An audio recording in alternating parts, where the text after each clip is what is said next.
This is the rendering, the narrative version of the oral history interview of Dee Dee Georgiana Juarez. It took place originally November 29th in 1996, and the interviewers were Michael Mora and M.B. Hanrahan, and the transcriber was Suzanne Lawrence, who also created this narrative rendering. It is in the voice of Dee Dee Juarez. I was born and raised here. My whole family was. A lot of the pioneers' families from Ventura, not ones that moved here from somewhere else, but ones who were here and you can trace back, a lot of them are mixed with the Chumash people. The government said there were no more Chumash, but there are plenty of them around, coming out of the woodwork, she laughs. Mama said that a lot of the people didn't want to be recognized as Chumash. Nobody was an Indian, so we're not federally recognized.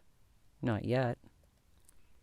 I read in the newspaper where they had a book out about the Chumash around here in Ventura, so I told my daughter Juanita, why don't you go buy that book for Moki? His name is Marnell, but we call him Moki. That's her son.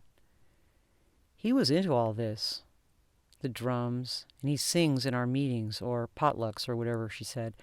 Buy it, Mom. You read more than I do. And I went to the museum, and he went with me, and we even got a discount because our family is in that book. It was very interesting, and I kept reading, and I called my brother, Phil, what was Grandpa's name? He remembers my grandfather really well. His name was Jose Rios, but he had a nickname. They called him Chiquito because he was a small man. I said, I've got a book here with Grandpa's name in it, and it's got his nickname. And he had a brother, Jose Refugio Rios, and it says here that he was the first husband of Lady Candelaria Valenzuela at the mission, the Indian woman, his first wife. He said, well, that's Grandpa all right.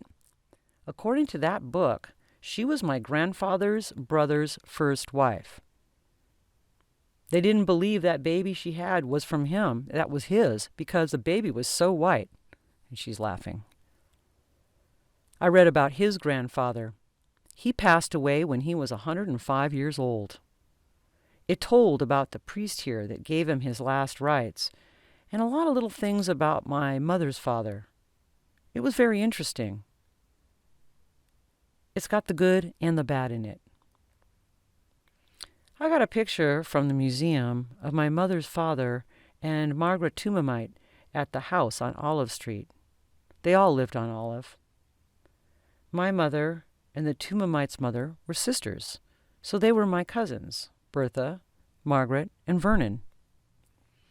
At first, my grandfather had the only house there. It was all apricot orchards. Then the Ramirez started building, and the other Ramirez next to them, and the Barrios on the corner, Mrs. Santos, and then Carmona. He had a cleaning place on the avenue. His houses were by the tracks, so ours was the third house from the tracks, and then the two Ramirez, and then the Perrys on the corner. Priscilla Barrios lives out at the east end. We're all Chumash, so we see each other. I remember all the people who lived around there. I was Rodriguez. When my family moved, they moved the house too, from Olive Street to Walnut Street, between Front and Mita. We were all born there, and we were raised in that big house. We didn't have a bathtub, just a toilet. No electricity, no gas, and when Dad put all that in, Mother was having a fit. She even fainted when they took out her great big old wood stove.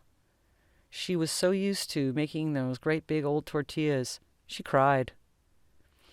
They were so used to taking a bath in an old tub, and they all had a fit because they were going off into put a bathtub out on the porch. I just remember her crying her head off. When I was small, a half-brother of mine died. We didn't have no lights at all, just 4 oil lamps that we used all the time because we didn't have electricity. The man next door wasn't on speaking terms with my mother. My brother married his daughter. There were years and years without speaking to each other, and they lived right next door. But when my brother passed away, he offered to connect his lights to our house so we could have the wake there. When Raritan was on Main Street, he took care of all my grandparents when they passed away. People were still getting buried on Main Street at the Mission, but then a lot of the graves were moved. My mother's father was placed in Ivy Lawn.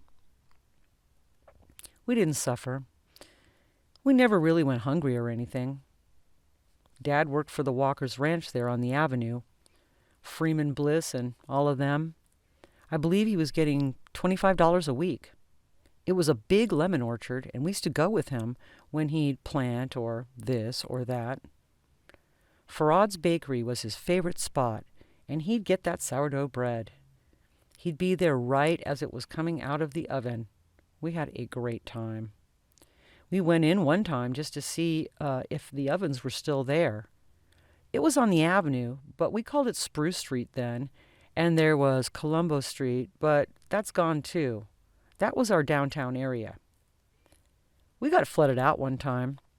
We had a big yard in the front and the wooden sidewalk, and then you'd go up a few stairs, and the water from the river went all the way up, and we had to get out of there. Dad used to live at the river. He used to fish, and Lele's taken after him. That boy could go fishing every day of the week if he had a chance. I don't remember ever struggling.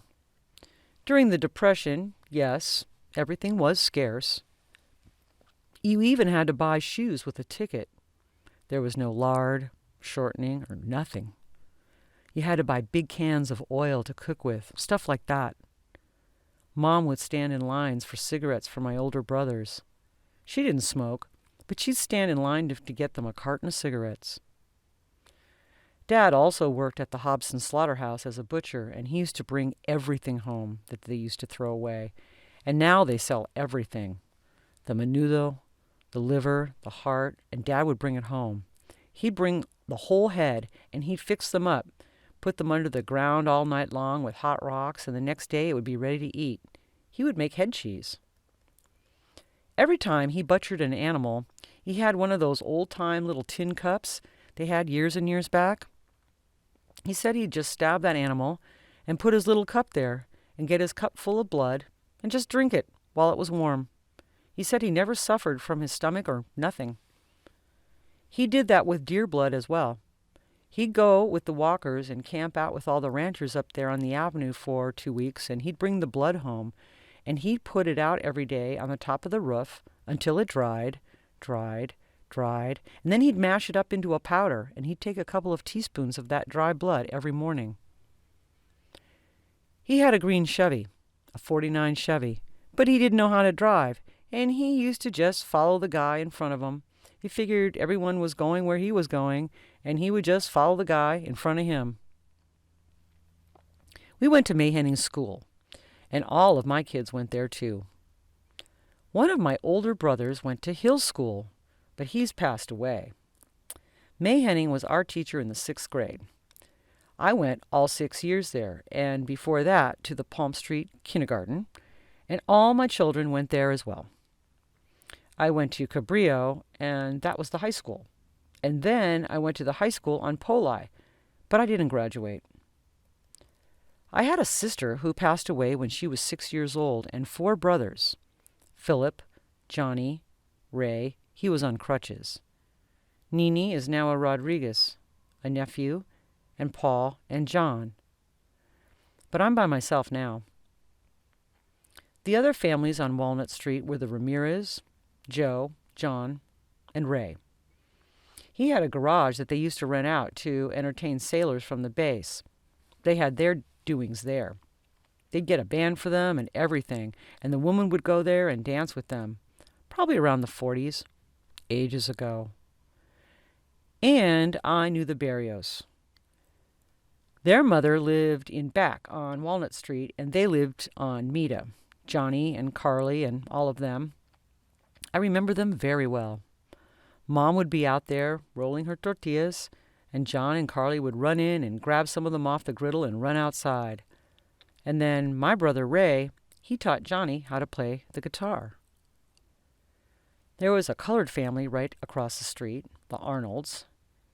Annalise was around my age, and Elizabeth and June Arnold. The Benias lived in a great big old house, also there on Walnut, and Rosie Berrios and her mother, Johnny's grandparents. There wasn't very many. It was a very short street. The markets we used were Mr. Kidley's, next to the Mayhenning School on Meta, where they parked the buses. It was just a little ways from Walnut. Mr. Ross had a little store there, too, just at that same place, and Benny Enriquez had a market. We used to go to the dances at the bathhouse, and we'd take Trini Ramirez so that she could go see her boyfriend. My mother was the only one her mother would let her go with. She was the only one that her mother would let us go with. I always hung around with my brother, never went any place without her. We go to the Mission Theater and dances at the Green Mill. We didn't go all the time, but we did go. And we went to the bathhouse for skating. All my kids were born on Walnut Street. In the summer, when the boys were little, the milkman would cross the big field across from our house and turn down on the end of Seaside Park. The Fretwells lived there, a black family. Every morning, the boys would hop over there and get our little pint of milk and bring it home and drink it. We moved out of the neighborhood when they bought Mom off, and we moved over to Ramona Street. She was quite upset, but my dad told her, "There's nothing you can do. The state is going to take it whether you like it or not." My kids grew up on Ramona Street and on the corner of Olive and Prospect.